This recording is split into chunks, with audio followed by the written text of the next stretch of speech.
¿Qué recuerdas de aquel primer país extranjero que visitaste, Hungría? Bueno, la primera vez que fue a Hungría, una ciudad que se llamaba Miskolc, y la verdad que la impresión que no fue muy buena. No fue muy buena Claro, porque era el bloque del este. pertenecía al bloque, claro, al bloque del este, y yo recuerdo mucho que los edificios eran todos grises, muy tristes. Fue la primera vez, bueno, hoy se ven por aquí, no pasa nada, que mujeres barrenderas, Sí. y con todo orgullo pueden ir limpiando las calles, pero yo de aquí pues no estaba acostumbrado a verlo, y se veían muchísimas mujeres con carretillos limpiando las calles de Hungría, y los edificios grises, y luego recuerdo que los escaparates donde tenían expuestas los zapatos y la ropa de muy mala calidad. Pero bueno, yo ignoraba lo que era, que es que pertenecen al este, ¿no? Sí. Que lo tenían, que pertenecían a Rusia o no sé qué rollos. Yo no, Ya, de ya. política de aquella, bueno, tenía 19 años, pues no estaba yo metido en ese... pero bueno, que era una situación, una impresión que no me causó mucha simpatía. Ya, pero sin embargo después, unos años más tarde, sí tuviste la oportunidad de tener otra impresión de otro país europeo. Sí, bueno, pues la otra Alemania. En los 70 fue para ti una década muy buena, fue la década gloriosa. Habías ganado 3 veces consecutivas el campeonato al campeón de Galicia, el 69, 70, 71. En el 71 ganas el campeonato de España aficionado en Bilbao. Y en el 72 te vas para Múnich, para las Olimpiadas. Pues ¿Cómo fue eso? Bueno, pues claro, eso Cuéntalo fue todo. después de contarlo todo. Para ir a los Juegos Olímpicos de Múnich, claro, anteriormente en el año 71 me proclamé campeón de España y a continuación medalla de oro en los Juegos del Mediterráneo en Esmirna, en Turquía. Ah, bueno. Había ganado una medalla de oro, la primera que gané en una competición importante como son los Juegos del Mediterráneo. Y claro, y luego pues a continuación me llaman para Madrid, tuve 2 meses concentrado en Torrelodones con el resto de los boxadores que fuimos a Múnich, que fuimos 5. Y bueno, llega el día de partir para Alemania, que yo con 20 años bien pensaba yo que Rodríguez Cal, un chico de Candás, panadero, y que iba a ir a unos Juegos Olímpicos y que encima que iba a ganar una medalla. Yo para mí con ir a la Olimpiada, simplemente con subir al avión, sin lugar a dudas, a mí nunca se me pasó por la imaginación que yo podría llegar y subir al podio en unos Juegos Olímpicos y ganar una medalla. Para mí y sin embargo, bueno, pues tuve la suerte y que lo peleé, y se me salieron las cosas bien. De hecho, fuimos unos 200 deportistas españoles y era señal de que el deporte español no estaba muy bien y solo se ganó esa medalla. O sea, venimos de vuelta con una medalla y, como digo yo, y veníamos casi haciendo fiesta, como si hubiéramos hecho una cosa, y como digo yo, entonces, ¿cómo estaría el deporte español? Nosotros veníamos haciendo fiesta por una medalla de bronce que habíamos ganado, y yo pongo el ejemplo, América, el Mar Speed, solamente ganó 7 medallas de oro en la misma Olimpiada. En la misma Olimpiada. Y nosotros nos venimos con la tuya. Pero yo vine, bueno, pues yo comenté, era el hombre más feliz del mundo en aquellos momentos. Para mí te digo una medalla olímpica, aunque solo fuera de bronce. Eso era una cosa para mí personalmente impensable. El boxador nace, no se hace. Y él lo lleva a la sangre y poca explicación había que dar. Había que dejarlo boxear a su manera, que sabía lo que hacía. Y así subió a donde llegó, a base de sacrificio. Y sacrificio fue premiado con la medalla olímpica que trajo de Múnich. Y un orgullo para los avilesinos. ¿Cómo fueron los combates? Bueno, pues cuando llegamos a Múnich y llegó el día del sorteo, bueno, pues yo recuerdo que decía la prensa que Rodríguez Cal fue uno de los menos afortunados en el sorteo, porque ya el primer combate me tocó con un chico que era rumano y que hacía 3 meses que había sido campeón de Europa. Y recuerdo que decía, mala suerte en el sorteo para Rodríguez Cal. Y bueno, pues llegó el día del combate y gané. Y gané, bueno, de hecho antes de pelear para la medalla de oro tuve que ganar 3 combates, y gané los 3 combates, y en el 4.º combate, que era con el Rafael Carbonell, cubano, que son los mejores boxadores que hay en el mundo en el campo amateur, bueno, pues probablemente fue el mejor combate que hice en el campo amateur, fue con Rafael Carbonell, con el cubano, y ese fue el momento que al ganar al cubano tenía la medalla de bronce en mi cuello. Y luego, bueno, pues llegó el combate ya de la semifinal con el coreano, que lo gané. De hecho, yo cuando terminó el combate sabía que me iban a levantar a mí la mano, y me lo dijo el seleccionador nacional, Palenque, cuando llegué a la esquina, dice, tenemos la medalla de plata, porque estábamos convencidos que era verdad. Sí. Y sin embargo, bueno, por los motivos que fuera, me dieron perdón. No llevé mucho disgusto, ya, porque para mí, la medalla de bronce. Efectivamente, yo con la medalla de bronce ya era el hombre más feliz del mundo, o sea que sí, que la verdad que no llevé mucha decepción. No llevé mucha decepción. Aquellos fueron los juegos del atentado contra la delegación israelí, ¿no? Sí. O sea, cuando un grupo terrorista palestino, de hecho hay una película, Múnich, secuestra a parte de los deportistas israelíes. ¿Tú de aquello te enteraste de algo? Nosotros muy poco, casi nada. Yo recuerdo que por la mañana salimos como todos los días para el comedor a desayunar, y nada más salir del pabellón donde vivíamos los deportistas españoles, ya vimos mucha policía y mucho soldado. Ya. Entonces, sin saber, sin tener ni idea de lo que había ocurrido, sabíamos que algo había ocurrido, que habrá pasado. Entonces fuimos caminando para el comedor y ya no nos dejaron entrar en el comedor. Y entonces el seleccionador nacional, que habla inglés, habló con un señor que estaba ahí en la puerta, bueno, nos comunicó, dice, tenemos que volver para el pabellón, que no nos dejan entrar, que hubo problemas esta noche, que creo que hubo un atentado terrorista. Yeah. Bueno, entonces fue cuando ya a continuación se suspendieron los Juegos Olímpicos durante 3 días, estuvieron suspendidos, mientras los países estuvieron negociando y tal, bueno, y se volvió otra vez a... Pero nosotros, digamos, de la matanza, de lo que estaba ocurriendo, de la matanza, de lo que ocurrió en el aeropuerto, que en el aeropuerto fue donde mataron también. Nosotros, la verdad, que los deportistas, la delegación nuestra, claro, la Villa Olímpica es ya lo dice, es una villa, sí, donde convivimos 12.000 o 14.000 personas. ¿Sabes? A lo mejor nosotros vivíamos aquí, pero el atentado ocurrió a 700 metros o 800. Nosotros, la verdad, que no nos enteramos. No nos enteramos. Lo que sí sacó la prensa es que con tanta policía desplegada por las Olimpiadas, ¿cómo fue posible que te robaran la medalla de plata de esa manera? Eso es una anécdota que eso salió en el periódico, y eso yo lo tengo, porque yo soy muy curioso por estas cosas, lo tengo todo recortado, yo tengo álbumes y donde tengo todo almacenado, y en el diario AS salió que decía que mientras la policía vigilaba la Villa Olímpica, el robo se cometió en el ring. una anécdota que ocurrió, ¿no? Que contaron los medios informativos, ¿no? De los periódicos. Sí. ¿Cuándo diste el salto al combate profesional, al boxeo profesional? Bueno, pues sea profesional fue en el año 78.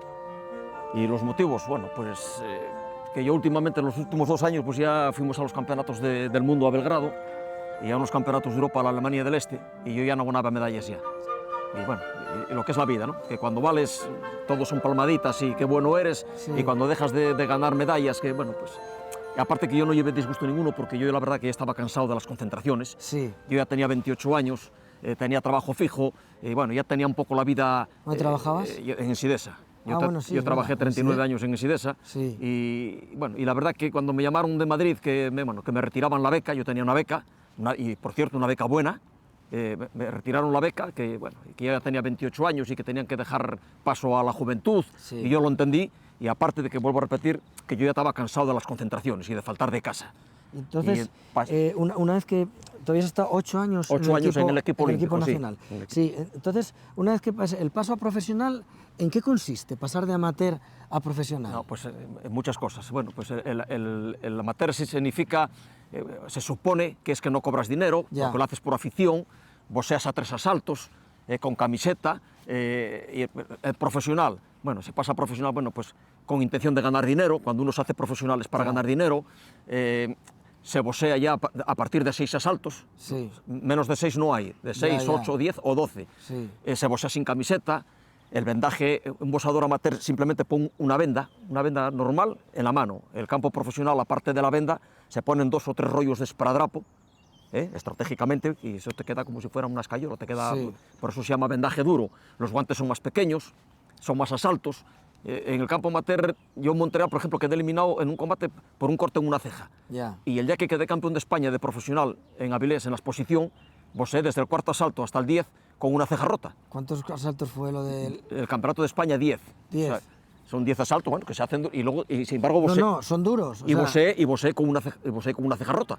No era un corte escandaloso, porque si es escandaloso seguramente no te dejan. Sí. Pero bueno, quiero decir que es la diferencia que hay del boxeo amateur. En el amateur, pues bueno, últimamente ahora boxean con cascos, cosa que a mí nunca me gustó, pero bueno, lo ponen. Pero para que la gente no se da cuenta, 2 minutos de round, un asalto son tres minutos. 3 minutos ahí, pegando saltos, entrando y saliendo, con la tensión del combate, se hacen eternos. Con la tensión y los golpes que bueno, aparte de los castañazos. Y los castañazos, eso, pero se hacen eternos. Bueno, pero ese baile, Claro, por eso hay que estar muy entrenado, hay que cuidarse muchísimo, hay que ir al gimnasio todos los días, hay que llevar una vida muy sana. Claro, claro, dice, coño, es que muchos boxeadores, no, tampoco son muchos, pero hay algunos que pueden. El boxeo es un deporte de contacto y es un deporte muy duro. O sea, no hace falta ser médico para saber que los golpes en la cabeza no son buenos. Pero por eso te digo que hay que llevar una vida sana y acudir al gimnasio todos los días y cuidarse, hombre, no fumar ya por descontado, ni beber, que fue lo que hice yo. Y que digo, es que mucha gente me dice, coño, Dacal, es que tú, y esto los pocos que se te entienden, no, a la mayoría de los boxeadores españoles, yo voy a hablar de España, de mi país, el 99% están como yo, que hay alguna excepción que quedaron mal, y no voy a decir que sean exclusivamente por los golpes simplemente, es luego, aparte de los golpes, es por la mala vida que llevaron. Ya. Entonces, la mala vida que llevas, si encima estás llevando golpes en la cabeza, pues entonces eso es normal que acabes mal. Juntas la fama con la gana. Efectivamente.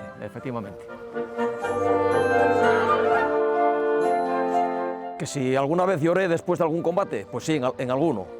Pero del que más recuerdo tengo fue en los Juegos Olímpicos de Montreal, que coincidió de que fui abanderado de la delegación española, fue el que entré al estadio con la bandera española, y yo tenía 24 años, iba con mucha experiencia de ganar en campeonatos de Europa, en campeonatos del mundo, en los Juegos del Mediterráneo, e iba convencido de que si no pasaba nada, una de las 3 medallas en Montreal, que iba a ser para mí.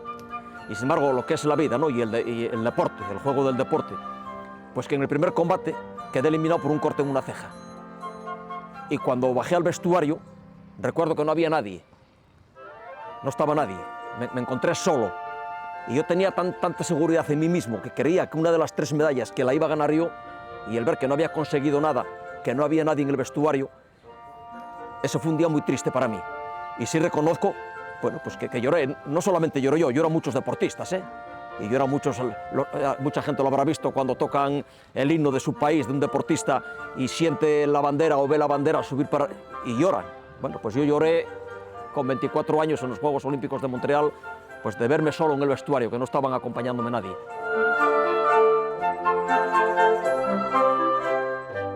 ¿Y estuviste después 5 años? O sea, fueron 5 años de boxeo profesional. Sí, 5 años.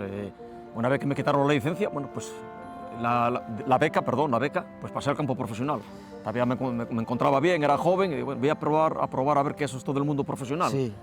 Y bueno, y tuve la fortuna, fui campeón de España 6 o 7 veces. Jolín. Y a continuación, bueno, una vez que eres campeón de España 7 o 8 veces, pues la Federación Europea me nombró aspirante al título de Europa, que el campeón era un inglés, Charlie Magri, y bueno, y tuve que ir a pelear a Londres, porque ganaron la subasta los promotores ingleses, y bueno, tuve la fortuna, bueno, de ser aspirante oficial al título de Europa, de pelear en el Royal Albert Hall, que no todo el mundo pelea en el Royal Albert Hall. No, yo nunca. Y ser aspirante al título de Europa. Bueno, y de hecho, bueno, pues en Avilés prepararon amigos míos y simpatizantes un vuelo charter, creo que fueron 80 o 90 personas. Jolín. Que se desplazaron a Londres en el 24F, al día siguiente de la intentona del golpe de Estado aquí en España. A mí me pilló en Londres. Ya. Y bueno, y tengo la experiencia de pelear en el famoso Royal Albert Hall. Sí. Y lo que pasa es la desilusión de mis amigos, de esos simpatizantes, 80, 90 o 100 que fueron en el vuelo charter, que cuando se estaban sentando en la silla del Royal Albert Hall para verme el combate, sí. Dakalin ya estaba casi tirado por el suelo ya, ¿Qué dices? de lo rápido que me tiró el... ¿Pero cómo fue el combate? Bueno, quiero decir que duré muy poco, que me tiró, perdí por KO en el segundo asalto. ¿El segundo asalto? En el segundo asalto. Era un hombre que era... Yo estaba en una edad muy buena, que yo tenía 31 años. Con 31 años un deportista todavía está en muy buen momento. Simplemente que era mejor que yo. ¿Quién era? ¿Charlie Magri? Fue campeón de Europa y luego a continuación fue campeón del mundo. O sea que no era un cualquiera, un campeón del mundo. ¿Fue uno de tus combates más breves? Sí, el más breve. Ese fue rapidísimo, ¿no? Y luego pasa que luego seguí haciendo méritos. Gané otra vez una eliminatoria con otro inglés, Kelvin Smart, porque era el mejor que había en Europa junto conmigo, y entonces nos eliminaron a los dos. Hicimos una eliminatoria aquí en el Palacio de los Deportes de Oviedo, y gané la eliminatoria yo. Y entonces tuve opción a pelear otra vez con el Charly Magri. Pero en esta ocasión conseguimos que me lo trajeran aquí a Avilés, y voy a contarlo porque, para que mucha gente que lo sepan, lo que es amar un deporte. Yo sacrifiqué 1 millón de pesetas de la época, del año 81, para dárselo a los promotores para que me trajeran el inglés aquí. Porque yo creía que a Charly Magri en Avilés, en Asturias, que en un combate que fuera un poco igualado, los jueces siempre tiran un poco para el de casa, un poco. Yo en el fondo tenía la cosa de que podía ganarlo. Sí. Bueno, pues tuve que sacrificar ese 1 millón de pesetas para conseguir que me trajeran a Charly Magri a Avilés. Ya. Bueno, y llega Charly Magri a Avilés y me volvió a ganar por KO. Probablemente pues ese fue uno de los días, no por mí, porque yo soy deportista y sé que puedo ganar o que puedo perder. Y yo ya sabía dónde me estaba metiendo. Ya. Yo en el fondo sabía que lo tenía muy complicado. Pero fue por la gente, que yo sé que la gente ese día salió muy desilusionada, salió muy triste. Bueno, no, porque no estaban acostumbrados a ver a Dakalin Avilés llevar tantos golpes y verlo tirado por el ring de esa forma. Y la gente salió muy triste, muy decepcionada ese día. Sí, volviendo un poquitín a la panadería, aquel día el Magri dio hostias como panes. Pero bueno, son anécdotas y cosas de la vida. Yo hice el deporte y bueno, no conseguí títulos de Europa, pero bueno, conseguí otras cosas. Conseguí que para mí, por eso sacrifiqué el 1 millón de pesetas. Sí. Yo quería que el campeonato de Europa se hiciera en Avilés. Quería que los avilesinos vieran un campeonato de Europa. Y no me costó en absoluto nada decirle a los promotores, a mí, en vez de 1.300.000 pesetas que me tocaba, que me correspondía por cobrar, que te dieran 300.000, darme 300.000, que yo me soluciono, me arreglo con eso. Y el otro 1 millón para ayudarlos a la organización del Campeonato de Europa. Eso no lo hace todo el mundo.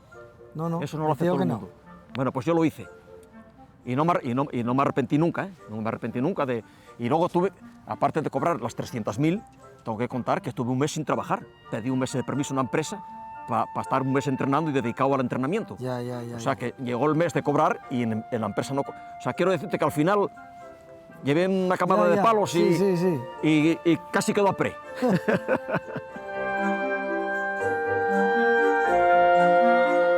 Entraba y salía pegando.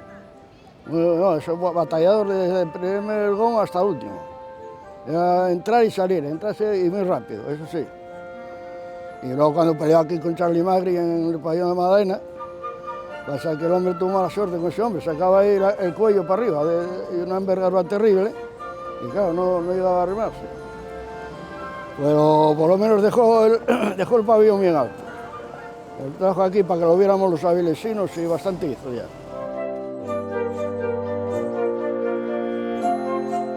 ¿Dejaste el boxeo después de... a los 35 años dejaste el boxeo? A los 35, sí. ¿Echas lo de menos? La verdad que no.